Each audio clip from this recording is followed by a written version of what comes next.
Hold it! Hold it! Girling disc brakes on all four wheels. So it looks good and performs well. What is this about the Rover 2000? The suspension is mounted on the strong base unit, like all the mechanical parts. Why is it safer than any other car? The steering box is mounted high up and far back on the bulkhead. In the event of a front-on collision, the steering wheel is not driven rearwards.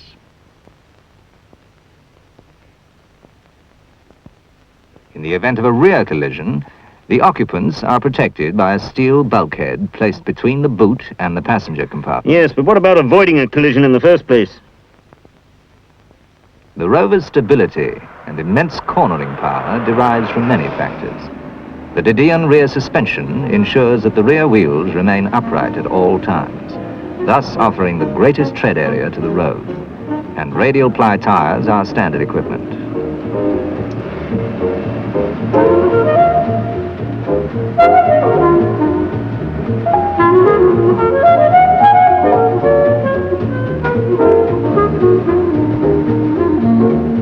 In wet weather, the upright wheels make a real advantage of the fact that radial ply tires are fitted to the car. They maintain their grip because the whole area of tread is always in contact with the road. Well, fine. That's very impressive.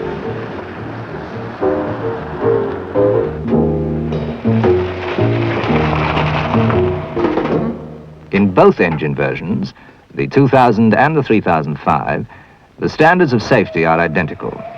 And the seats of the Rover are all manufactured for headrests.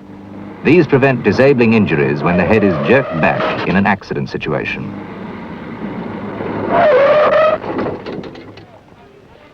Ha! My brother-in-law. The Rover company has instituted an extensive research program in the cause of safety. Many of the safety features incorporated in the design of the Rover 2000 have been the result of tests conducted here, at the track of the Motor Industry Research Association. Complex instrumentation is attached to the dummy to measure the forces exerted on him, or a man in a real-life situation, when the car hits an obstacle at speed. So what's the hammer for? A means of ensuring for the engineer that the instruments are working properly.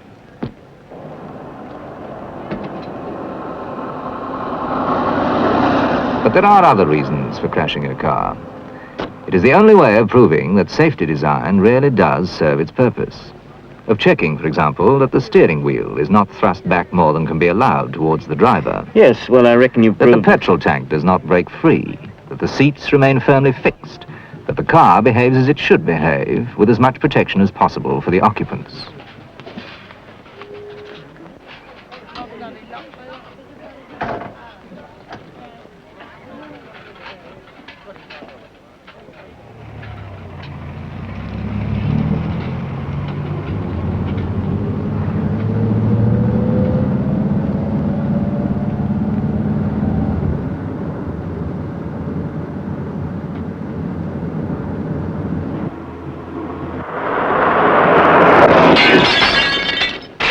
What's that? Over a period of years, the careful analysis of crashes like this must go a long way to producing a car that is intrinsically safe. The difficulty is finding drivers of equal capacity. I like that. That's really... Disheartening.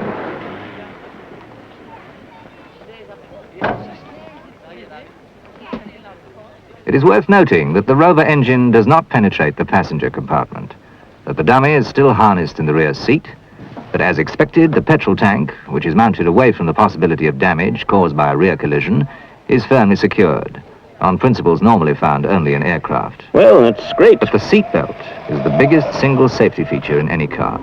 Without one, in an accident, the driver will be thrown forward at the speed of impact. That's it. That's what we... A graph which shows the force exerted on the steering wheel can be created when the situation is reproduced in the factory.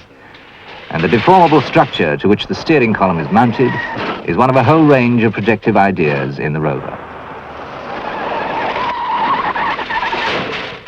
The fascia shelf will collapse at a certain impact, the severity of impact measured by the ultraviolet recorder. The glove compartment is collapsible to protect the knees. Do you need all that with a seatbelt? This represents the knee of someone who won't wear a seatbelt, or who wears it too loosely. So, now I know. Seems like I asked a dumb question, you know, at the beginning. This is the exhaust gas analysis test. A programmed set of instructions are given to the driver, and gases are analyzed to check that they don't contain more than carefully controlled proportions of carbon monoxide and hydrocarbon. I believe you.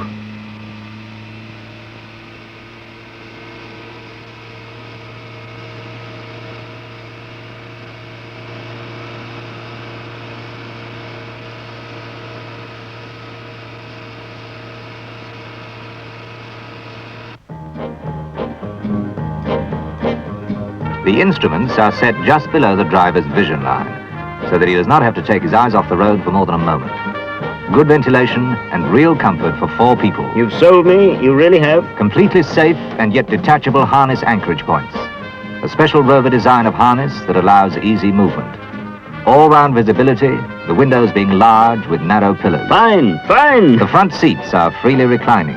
The steering wheel can be adjusted for rake.